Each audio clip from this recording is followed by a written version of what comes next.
स्वागत है आप सभी का। यूपी एएनएम 9212 भर्ती में कोई भी ऐसी नई अपडेट नहीं थी जिसको लेकर के आपको जानकारी दी जाए। इसी वजह से हमने कोई वीडियो सुबह से नहीं बनाई थी, लेकिन कल की सुनवाई को लेकर के कुछ जानकारी प्राप्त हुई है। साथ ही साथ प्रोविजनल वाले मैटर को लेकर के भी बहुत जल्द नोटिस देखने को मिलने वाले हैं। वीडियो को आप सभी पूरा जरूर देखिएगा। सबसे पहले यहाँ पर बता दें आप सभी को कि चाहे प्रोविजनल की बहने हो चाहे फ्रेश एएनएम बहने हो, ज्वाइनिंग के लिए और आगे की जो प्रोसेस है उसको लेकर के हमें अपने स्तर से अपनी कोशिश करते रहना है। बहुत ज़्यादा परेशान होकर के नहीं, ऐसा नहीं कि कोई बहन बिजनौर की है तो लखनऊ आकर के हमें सचिव सर से बात करनी है, नहीं, आवश्यक नहीं है। आप अपने ज़िले में वहाँ पर अगर कभी मुख्यमंत्री जी का कोई कार्यक्रम हुआ, डिप्टी सीएम सर का, या जो लखनऊ की प्रॉपर बहनें हो, आसपास की बहनें हो जो लखनऊ आकर के अपना वो प्रयास कर सकती हैं, इस तरह से कोशिश करना। क्योंकि ठंड का मौसम और ठंड बढ़ती जा रही है, तो अपना भी ध्यान रखिए, परिवार का भी ध्यान रखें और साथ ही साथ अपनी कोशिश भी करते रहना है। हालाँकि ये सब कार्य हम लोगों का नहीं होता है। आपने मेहनत किया, एग्जाम दिया, बाकी सरकार को, विभाग को समय पर भर्ती पूरी करानी चाहिए, लेकिन आप देखेंगे ईडब्ल्यूएस वाले मैटर की वजह से ज्वाइनिंग की प्रोसेस रुकी पड़ी है। अदरवाइज अब तक ज्वाइनिंग बहुत पहले हो गया होता। इतना ही नहीं, अक्टूबर के लास्ट वीक से हम लोग वेट कर रहे हैं। हालांकि उसके पहले जब रिजल्ट आया था उसके बाद से भी काफ़ी लंबे समय के बाद जो है ज्वाइनिंग को लेकर के खबरें मिलनी शुरू हुई थी। यहाँ पर देखिए, कल ईडब्ल्यूएस वाले मैटर पर सुनवाई होनी है, सीरियल नंबर 437।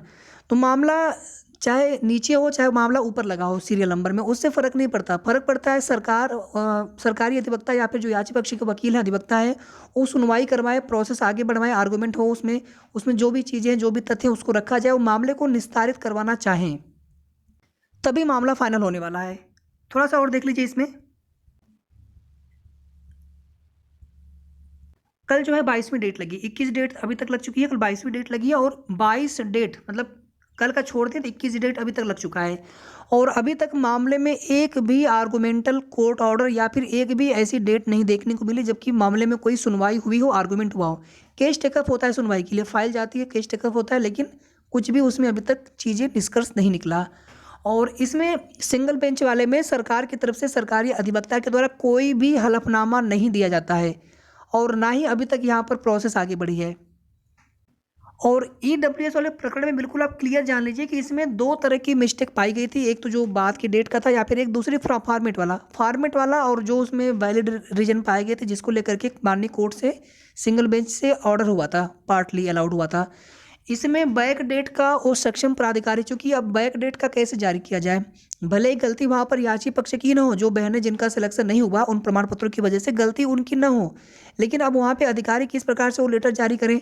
सेकंड चीज़ यहाँ पर देखिए, भर्ती का अंतिम रिजल्ट आने के बाद से कोई भी सीटें घटाई या बढ़ाई नहीं जा सकती हैं। हालांकि अभी सरकार ने, आयोग ने कोई ऐसा हलफनामा नहीं दिया है कोर्ट में कि हमने भर्ती कंप्लीट कर दी है। इवन आप देखेंगे जो कोर्ट ऑर्डर आया था उसमें ये मेंशन करवाया गया था कि ज्वाइनिंग लेटर हमने नहीं दिया है। तो सीटें अभी भी घटाई या बढ़ाई जा सकती हैं।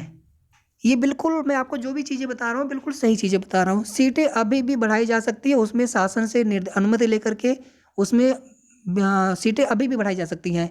सब कुछ संभव है, लेकिन यहाँ पर सरकार, आयोग, विभाग ये लोग करना चाहें तब। कुल मिलाकर के चीज़ें सरकार के हाथ में है और जो भी प्रकरण होता है इन्हीं आयोग, जो भर्ती कराने वाले एजेंसी तो आयोग ही है सभी, फिलहाल में सर्वे सर्वा तो वही अभी है, उनके स्तर से ही प्रोसेस रुका पड़ा है। तो जब तक इनके स्तर से चीज़ें आगे बताई जाए, जो भी समस्याएं आ रही हैं, शासन से बात किया जाए, पत्राचार किया जाए कि सर इस प्रकार की चीज़ें, इसमें किस प्रकार से हम लोग कर सकते हैं, क्या किया जाए आप बताइए, तभी यहाँ पर चीज़ें थोड़ी सी जल्दी होंगी। बाकी कल के लिए उम्मीद है, कुछ जानकारी प्राप्त हो रही है कि कल जो है ईडब्ल्यूएस वाले मैटर पे सुनवाई होने जा रही है। तो बस ऐसा ही हो, कल सुनवाई हो। सुनवाई जब एक बार होने लगेगी तो मामला जल्दी फाइनल भी हो जाएगा।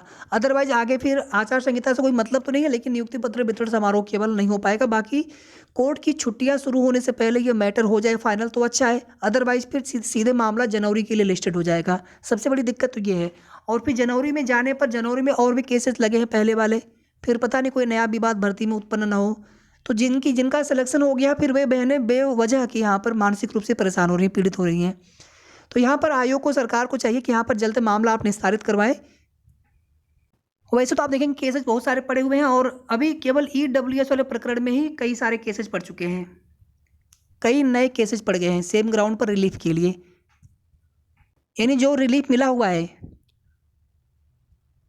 पूनम द्विवेदी वाली याचिका में, उसी के ग्राउंड पर सेम भी यहाँ पर सेम ग्राउंड पर रिलीफ के लिए और भी बाकी कोर्ट केसेस पड़ चुके हैं। पहले जो रीट्स पड़े थे कुछ केसेस खारिज भी हुए हैं इलाहाबाद हाई कोर्ट में, लेकिन लखनऊ वाले में भी आप देखें कुछ मामले बाद में भी पड़े थे, कुछ मामले पहले भी पड़े थे, लेकिन पूनम द्विवेदी वाले में ही ऑर्डर हुआ और उन्हीं के साथ साथ बाकी के केसेस जो उस समय पड़े हुए थे उस समय तक उनको भी बंच करते हुए उनको भी फ़ायदा बेनिफिट मिल गया। लेकिन अभी जो बाद में नए केसेस पड़े हैं, अगर ये मामला निस्तारित नहीं होता डिवीजन बेंच से जल्द तो फिर कहीं ना कहीं उन मामलों को भी पहले वाला जो कोर्ट ऑर्डर है कहीं ना कहीं उन केसेस के साथ बंच किया जा सकता है। उन पर फिर आगे भी देखने वाली बात होगी उसमें क्या होता है, क्योंकि जब तक मामला निस्तारित नहीं होता तब तक सिंगल बेंच वाला ऑर्डर कहीं ना कहीं प्रभाव में रहेगा और उसका अनुपालन तो नहीं हुआ है, लेकिन अपील जरूर डाली गई है आयोग की तरफ से डिवीजन बेंच में। बाकी देखते हैं कल क्या होता है। लगभग 2-2:30 बजे के आसपास लंच के बाद आप मान के चलें, लंच के पहले भी केस टेकअप करवाया जा सकता है, बाकी लंच के बाद ही मान के चलें सुनवाई अगर होगी, होने की उम्मीद तो पूरी है। एनएचएम वाली भर्ती में कल लास्ट डेट है आवेदन का, हालांकि यहाँ पर सिलेक्टेड बहनों से कोई मतलब इसमें नहीं है। प्रोविजनल वाली जो बहनें हैं आपके लिए नोटिस बहुत जल्द देखने को मिलने वाला है, लेकिन मेरा फिर भी आग्रह रहेगा, निवेदन रहेगा कि अपनी कोशिश हमें जारी रखना है और प्रोविजनल के साथ ही विद हेल्थ का भी कार्य आगे बढ़ेगा। ऐसा नहीं कि विद हेल्थ का रोकेंगे, अब जो करेंगे प्रोविजनल के साथ ही विद हेल्थ का करेंगे, फिर भी अपने कोशिश हमें अपने स्तर से करते रहना है। ठीक है, तो जो भी जैसे भी अपडेट होगी कल बताएंगे आप सभी को। धन्यवाद।